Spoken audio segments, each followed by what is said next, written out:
الفكرة هذه خديتها من الشعب، والفكرة هذه موقف من اللي شادين الكراسي ورسالة فرد وقت إلى الشعب. والفكرة هذه سميتها تحيا تونس. تحيا تونس، السيادة للشعب السيادة للشعب والشعب للسيادة.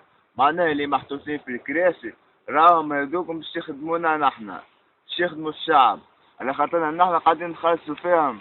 نحنا هما الشعب اللي قاعد يخلص فيهم، وهما مطالبين باش يحمونا ويخدمونا احسن خدمة. وما تنساوش حتى نحنا الشعب يلزمنا نخدموا تونس، ونخدموا البلاد نتاعنا. واللي شادين الكراسي واللي ناويين باش يشدوا الكراسي راهم هما يخدمونا نحنا ويخدموا تونس. وزادا كلنا عنا هدف واحد، هي مصلحة تونس.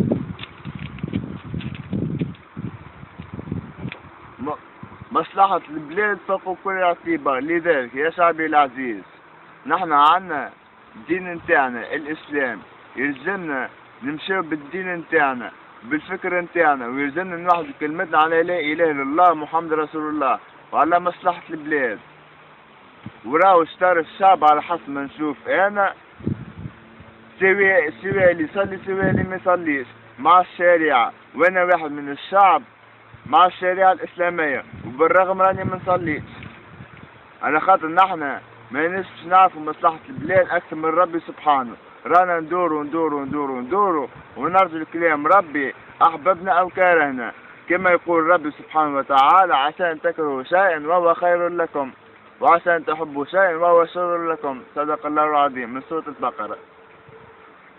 يا شعب تونس، يلزمنا نرجو الكلام ربي وكلام رسول الله سيد الخلق محمد صلى الله عليه وسلم. حتى كي واحد ما يصليش يسمع القرآن، هو القرآن بحد ذاته دواء للنفس، ويسمع كلام الرسول صلى الله عليه وسلم. ونخليه كلام ربي وكلام رسول الله صلى الله عليه وسلم أكبر مصدر للفكر نتاعنا، باش الأفكار نتاعنا تبنى على أسس صحيحة، مش على أسس غلطة، مش على أسس علمانية، أسس صهيونية. وحريتنا كي تبدأ حرية الآخرين.